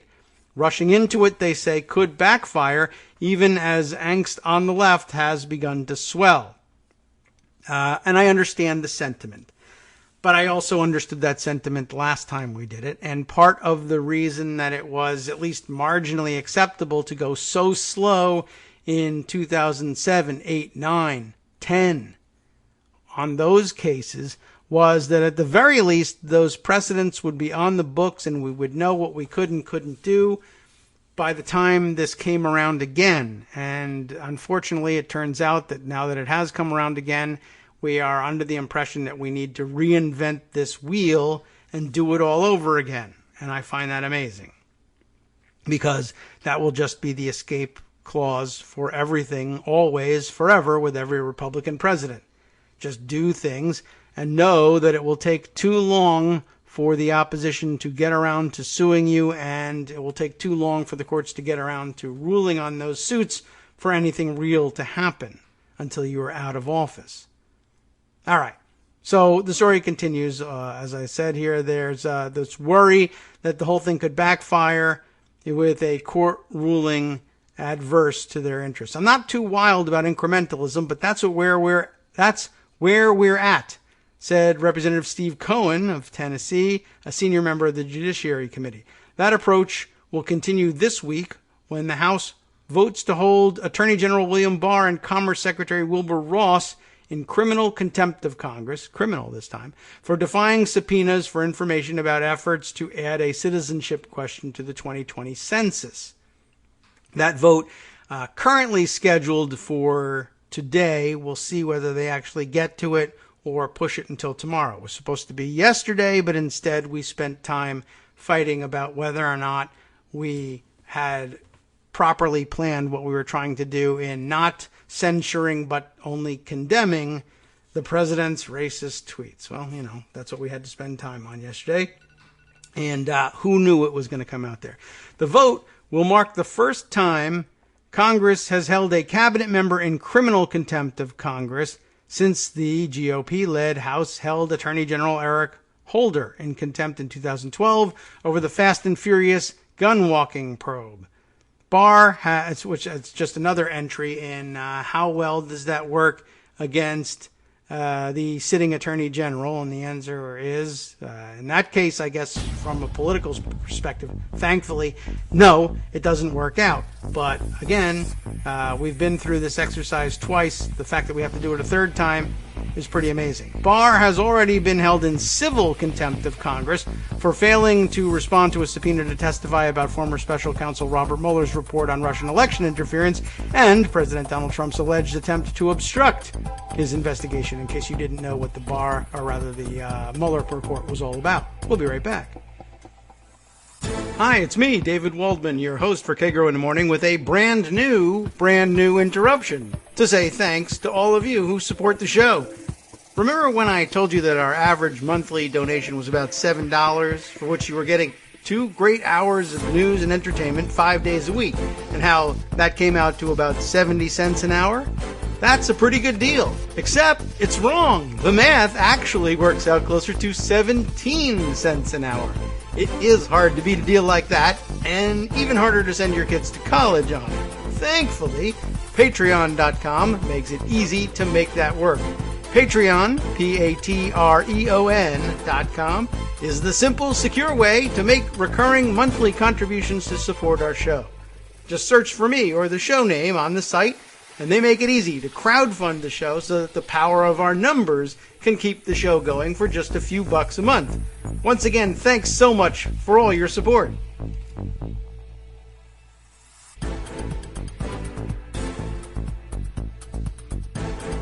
Welcome back now to the Kagro in the Morning Show here on Netroots Radio. By the way, with respect to the obstruction of justice problems and contempt problems that we're continuing to outline using the Politico piece here, Athena 5000 from Twitter asks us, can Barr be sued for obstruction of justice for intervening in the Eric Garner case? Likely not. That would just probably fall under the category of prosecutorial discretion for the Attorney General. It's not a flat no. Well, I guess in our legal realist world, we'll go back to this. You can sue anybody for anything. It's just a question of will it be dismissed and how quickly.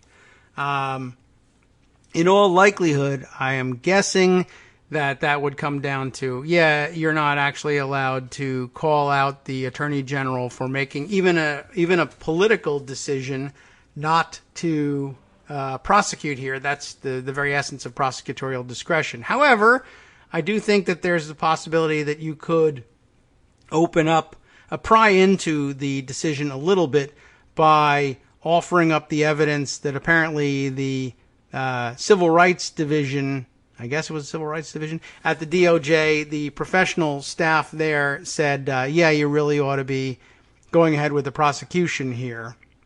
And that Barr overrode their professional, nonpartisan career officer judgment, but he's entitled to do that. So that's a pretty difficult barrier to overcome. And like I said, in all likelihood, they would just simply say, that's within his prerogative. That's what the Attorney General of the United States does. I'll also point out, by the way, that apparently it was the recommendation of the prosecutors in the Eastern, not Southern, but Eastern District of New York, not to recommend prosecution. So in some sense, this is a little bit of a back and forth. The Eastern District of New York recommended no prosecution for the police in the Garner case. The Civil Rights Division of the DOJ overruled the people on the ground there and said there really should be a prosecution. Sometimes they do that with good reason. Sometimes they do that with no reason, I guess. And then the Attorney General reversed the Civil Rights Division. Again, sometimes that's done for good reason, sometimes for no reason. And that's where you have the opportunity to try and pry into it and say, well, one thing you're not allowed to do is overturn these decisions for arbitrary or capricious reasons. In other words, if you can demonstrate, for instance, that there was a corrupt intent somewhere, that the reason for, the motivation for opting not to prosecute is not simple prosecutorial discretion, that you've taken a look at it and you think that the public is not served by prosecuting, but rather that you have evil, corrupt intent to let somebody get away with a crime because, it's advantageous to you politically, personally, or to the president for that matter, politically in a way that's otherwise impermissible. And that's a very foggy notion because, again, the president, too, has plenty of discretion to do things for political reasons. He's got to make political decisions all the time. You can't, disallow decisions because they inure to his political benefit. That's just part of the calculus that the president has to make all the time. So it's very difficult. But if you were able to establish Bill Barr got paid $1 million to overrule his professional staff by the cops and their lawyers, well, if you have it on record, I guess you could make a fuss about that. I'm not saying you would succeed. You should. Even in that situation, there's probably some chance that you just, it was $1 million because Bill Barr owns a hotel and they wanted to stay in his hotel, and that's just the way anything can happen now. But general run-of-the-mill answer there, nope, prosecutorial discretion, and that spreads a big blanket over the whole thing, and you're not going to be able to proceed from there unless somebody has left a smoking gun out on the coffee table purposefully, and that rarely happens. Although in the gerrymandering case, I guess it did. So you never know. All right, back to the Politico article, which was explaining divisions and frustration, because they were talking about Democrats, over the pace of oversight of the Trump administration. So, as we said, there will be a vote this week on criminal contempt of Congress for Attorney General Barr and, as it happens, Secretary of Commerce Wilbur Ross. First time that's happened since Eric Holder in 2012. Barr has already been held in civil contempt, as we mentioned, for failing to respond to a subpoena to testify about the Mueller report. Many of the Democrats leading the investigations say they're in no hurry, interestingly enough, in no hurry, to put the fights before federal judges and are comfortable with the snail's pace. They say they trust Judiciary Chairman Jerry Nadler to pick the panel's battles and strike when the time is right. Okay. I mean, I used to trust him more. I'm not so sure anymore. But I think at heart, I think he really does want to get there. But, he's part of the leadership now, and the rest of the leadership is worried about this, and it's rubbing off on him. And there's no way it can't, honestly.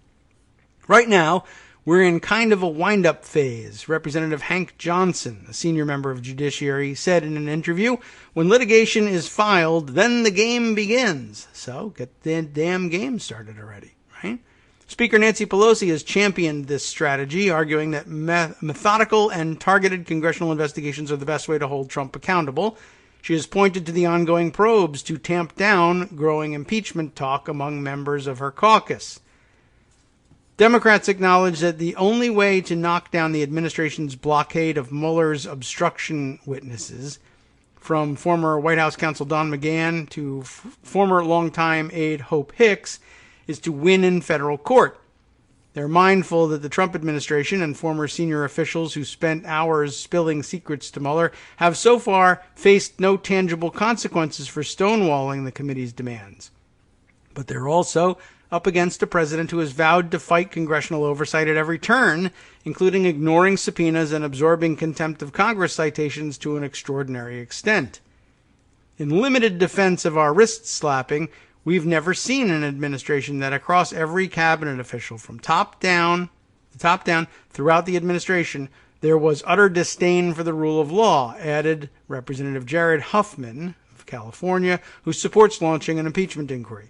So in a sense, they've laid down such a gauntlet for the Congress that we don't have any precedent for dealing with this level of lawlessness. It's just that we do, and they're from 2007, 8, 9, and 2012, courtesy of the Republicans. We just don't know what we want to do about it. Oh, we do know. We should do something about it. But we fear that I guess there's some basis for this fear, too, given, for instance, what's happening right now in the Fifth Circuit with the Affordable Care Act. There are judges out there now particularly thanks to Donald Trump, there are judges out there now who will say dumb stuff like, hey, there's really no precedent I'm basing this on, but you know what? Screw it. Yeah, you do have absolute immunity. There's nothing Congress can do to stop the president so long as the president is a president that I like, and you're screwed, which would then leave you with only impeachment as the only remaining alternative for reining in a president like this. But since the Senate won't go along with it, then there's really nothing, and it's best for us to just know that we live in an absolute monarchy when there's a Republican president right now, so that we can make choices like, do we want to live in an absolute monarchy? If not, don't vote for Republicans for president. And if you like constitutional democracy, well, then Democrats are the people you need to have in the White House, because that's the kind of president against whom the Constitution is enforceable. It's unfortunate for those of us who are actually Democrats, because, you know, our people will have to follow the laws and the other guys won't, and there's still every chance that the coin comes up the other way every 4 years and we are totally lawless again. But, you know, gosh, that's just the system that's been handed to us, and there's nothing you can do about that, and there's no way to change your system of government ever. I'll just leave that out there for you to ponder. The White House's strategy has led to lawsuits in other disputes with the executive branch, from accessing Trump's tax returns from the IRS to enforcing a pair of subpoenas for Trump's financial records from his accounting firm. These fights have left the House's small legal office stretched thin. Again, you can always get more. Unfortunately, this is the process we must adhere to, Johnson lamented. It is in accordance with the rule of law, which ironically the executive branch is trampling, but we can't get down in the mud and trample our Constitution and our laws along with the administration. Yes, it's totally trampling the Constitution to use it to impeach people. Look out for trampling by abiding. Some Democrats also fear that despite having a strong hand in court, they might end up in front of unfriendly judges who could restrict congressional oversight powers in far-reaching ways. The line between the White House's assertion of secrecy and the Congress's demands for information are ill-defined and have rarely been tested. This is very serious business, so when we go to court, we absolutely have to win, said Representative Ted Lieu of California, a member of the Judiciary Committee. So that's why we're making sure we have bulletproof cases when we do go to court. Lieu agreed that the punishments levied against the Trump administration amount to little so far. They won't take it seriously until there's a court ruling, he said. Maybe not even then. In the meantime, Lieu and other Democrats point to the House's court victories in unrelated litigation for Trump's private financial records as evidence that they're on the right track. Last month, Nadler told Politico that the House would be quickly going to court to secure testimony from McGahn, one of Mueller's central witnesses, who described Trump's efforts to thwart the special counsel's probe. And by the way, yes, my reading of the Mueller report lately has it's been really interesting, to say the least. And Don McGahn does have the most thrilling role to play in all of this as well. And maybe one day this week we can share some of the LOL/sob moments that I've had in the last couple of weeks from reading through the report a piece at a time. Anyway, back to the article. That lawsuit, though, about getting testimony from McGahn, and everybody else for that matter, has yet to be filed. But Democratic committee members said they expect to go to court by the end of the month, likely after Mueller testifies before the Judiciary and Intelligence Committees on July 24th, which brings us to the question of the impact of delaying his testimony. Since we have to wait till we hear from Mueller. Wait till we have the Mueller report. We got the Mueller report, what was that, March? Nothing happened.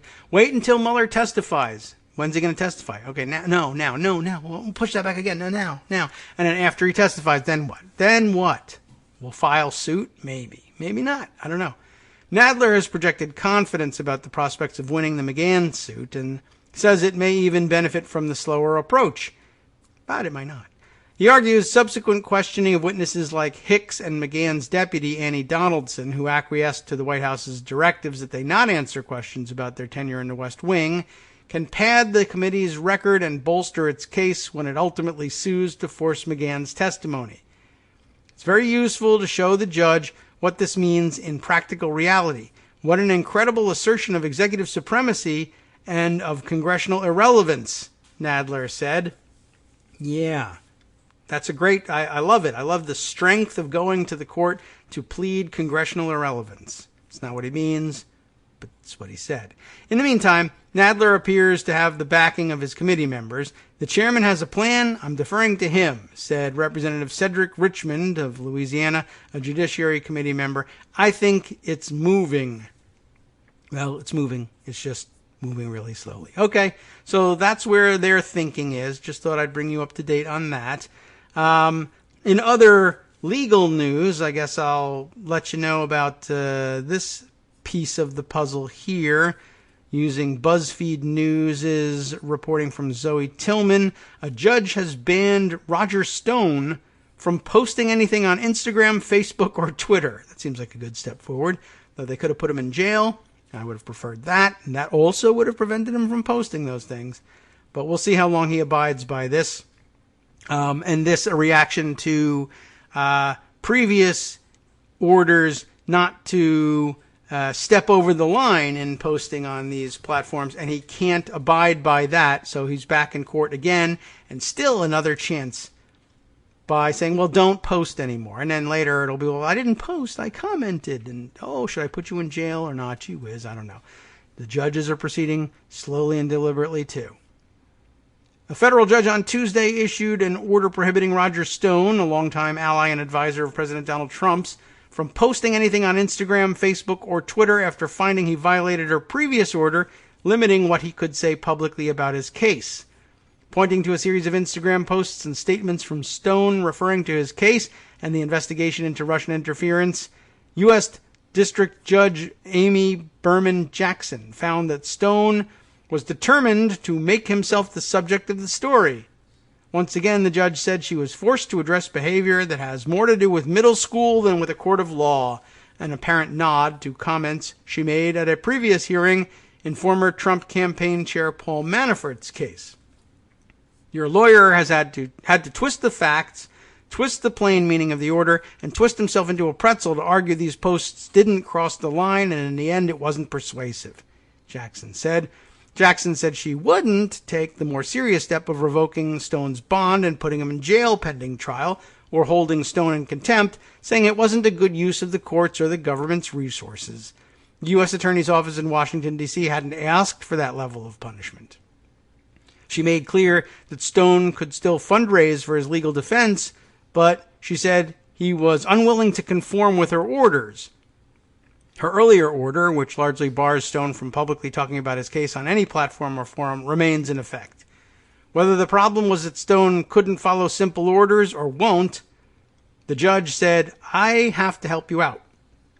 Stone, a prolific social media user, has been largely barred from talking about his case or former special counsel Robert Mueller's investigation since Jackson imposed a gag order on February 21st.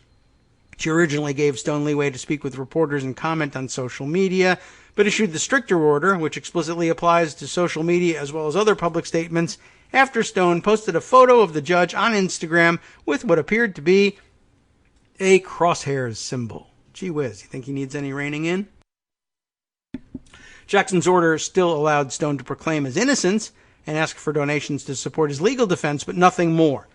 Stone puts up fundraising posts for his case on Instagram on a regular, if not daily, basis. His other recent posts have ranged from expressions of support for Trump, criticism of Democrats running for president, cooking pictures, and commentary on men's fashion, which he also should refrain from doing. At Tuesday's hearing, Jackson noted that in the months since imposing the gag order, she has allowed Stone to express himself in various ways, granting his requests to travel and to speak, and allowing him to associate with various organizations as well as advance his opinions about a variety of subjects. Stone has continued to speak and post online declaring his innocence and has made a string of fundraising appearances across the country. This goes on at some length. Basically, what's happening here, of course, I guess any parent would recognize this, right? If you're driving the kids and they're somewhere and they're in the back seat and they're fighting over, he's on my side of the seat. No, you're not. No, I'm not. He's touching me. Right. Don't lay a hand on him. Mom, he's put his foot on me. I don't want any part of your body to touch. Mom, he's blowing air on me. Yeah, right. He's just testing more and more. And really what the judge ought to be doing is saying, you know what? Not only are you banned from posting on social media, people are banned from posting on social media on your behalf if they're in your employ. I don't even want your accounts active. They should be deleted, and you have to go to jail pending trial. That's the way they should handle it. But he's going to continue to do it this way, and the judges are going to bend over backwards to appear reasonable, because it's important that lifetime appointed judges appear reasonable, because, I don't know, we give them lifetime appointments so they don't have to worry about such things. But gosh, do we love reasonableness here in this country. Okay, so that's the effect. And that's the institutional advantage that jackass hoaxsters like Roger Stone have against the system. And now we have a president who does the same thing. Lots of talk also this morning, by the way, just to put it on the record, about a video unearthed by I don't know who and aired this morning on Morning Joe. And let's see, everybody is up in arms. It's video of Jeffrey Epstein and Donald Trump partying at Mar-a-Lago together in the early 90s, 1992, 93, something like that. We know about that. It doesn't change our minds about anything, but maybe there are still people who didn't know that they were friends. They only heard the president's denial that he has anything to do with them, and I don't like him, and I'm not a fan.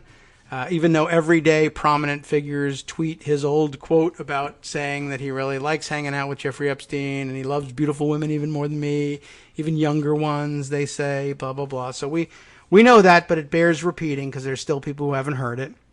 This video, shows him being gross at a stupid, party for schmucks, essentially, at Mar-a-Lago back in the day. And also everybody circulating this video of a couple of young women, but not teenage women, partying at Mar-a-Lago and doing the sort of thing that you, I guess, would imagine that a person in the early 90s would be doing, carrying 80s hair over into the new decade, as well as 80s fashion. And Donald Trump walking behind this group of women and doing what he does, grabbing one of them around the waist from behind and drawing her in close to him, and her doing her best tee-hee wiggle, get the hell off of me move.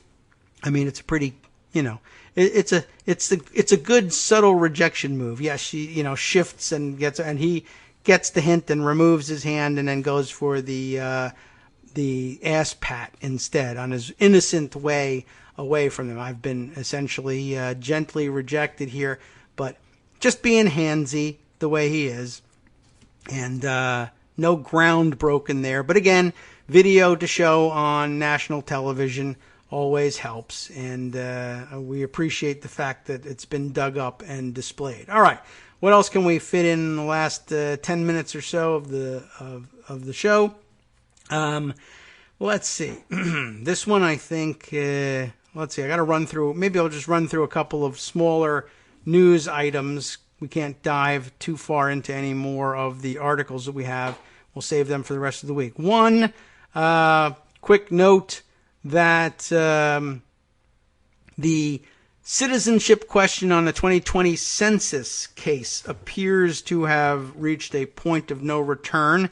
I have the tweet here from Dale Ho of the ACLU saying that he was taking a momentary break from his Twitter break to share this information. The administration has agreed to be permanently barred from adding a citizenship question to the 2020 census, and the court has so ordered. There is no going back.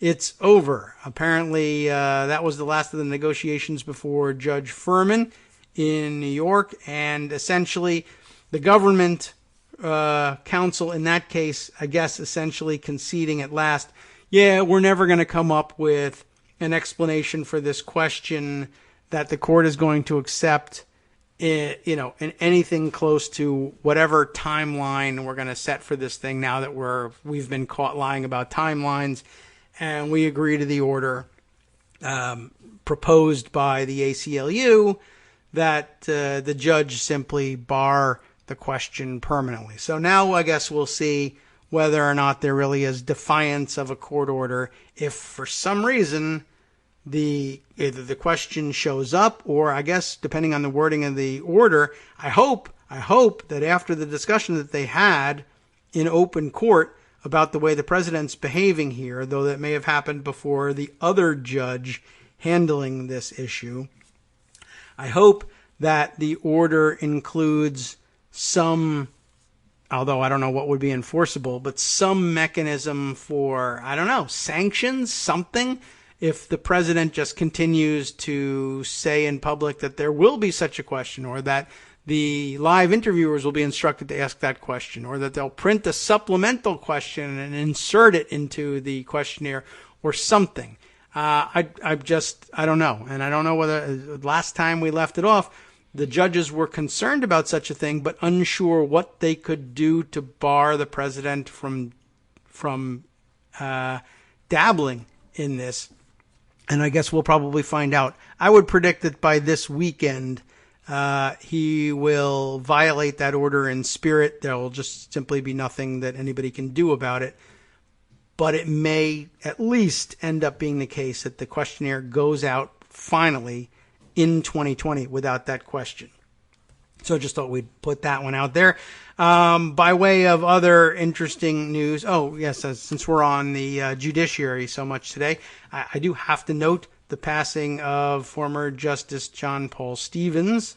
And that happened yesterday, and I guess confirmation of it came late at night. Of course, he's not a currently sitting justice. Not certain that Donald Trump doesn't know that. Or that Trump fans are rubbing their hands together thinking they're going to get another appointment to the court. And who knows, maybe Donald Trump will decide to pack the court. The option's open to him. I don't want to put it past him because he may take us up on it, but it's entirely possible. But yeah, his passing noted a lot of great obits and great stories being passed around about him. I've heard a few myself. My brother actually clerked for Stevens some years ago. Not much discussed, but occasionally mentioned here on the radio program. And, I'll probably hear from him over the weekend with some more interesting stories. In all likelihood, none of which are repeatable on the air, not because they are improper, but because they are private. But moving on to other little news tidbits, not nearly of the same import, but filed under small news tidbit, because how much do you have to say about the passing of John Paul Stevens unless you're going to read the obit? Moving on to something trivial, an exclusive report here in Mediaite by Caleb Ekarma, if I'm reading his last name correctly. Former Trump aide Jason Miller, one of the very best people that the Trump campaign hires, of course. Former aide Jason Miller now admits to hiring prostitutes in 2015 and 2017. I guess he took a short break from it in 2016. Too busy having sex with other staff members on the campaign committee. So I guess he was cutting back on his consumption of the services of prostitutes during 2016. Republican operative Jason Miller, former communications chief for the Trump campaign and transition team, said he hired numerous prostitutes. And, well, he visited some of those massage parlors like Cindy Yang used to run, offering, those various services, as recently as a few months ago in a new videotaped deposition. Don't forget that this, of course, is the same guy who, as we said, he got, what was her name? Is it AJ Delgado? Got her pregnant during the campaign, and then apparently tried to slip her an abortion pill in her drink, and just, my goodness, all your favorite hypocritical and possibly, illegal activity on behalf of, the best people, Jason Miller of the Trump campaign. He makes himself out to be worse and worse with every passing minute. I'll include this for you. You can read through it, and I don't know what the hell else you'll ever need to discover or hear about Jason Miller in order to make him out as a villain in your mind, but goodness gracious, I'd like to get some more information on Whether or not he went to any of the massage parlors owned by Cindy Yang, that's not much discussed in here.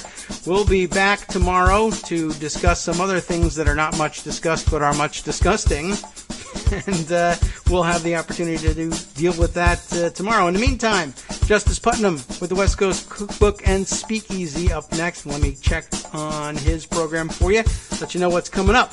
John Paul Stevens, see, he'll give him more time, the time he's due, was known as the rule of law justice, but he should also be known as the last great conservative, true, justice of the Supreme Court. Remember, appointed by a Republican. Then, on the rest of the menu, the Trump administration ignored ethics rules to replace scientists with industry polluters at the EPA. The House Oversight Committee is expanding its investigations after disturbing new revelations of how Betsy DeVos used her personal From Daily email. Kos Radio on networksradio.com. You have been listening to the Kagro in the Morning Show with David Waldman. Well, nobody cares about personal emails, right? And a veteran GOP strategist has a real concern over freshman Democrats raising $24 million over the last 3 months. Moving on to the chef's table, let's see what we got here. Planned Parenthood sacks its leader as the organization decides to double down on protecting abortion rights.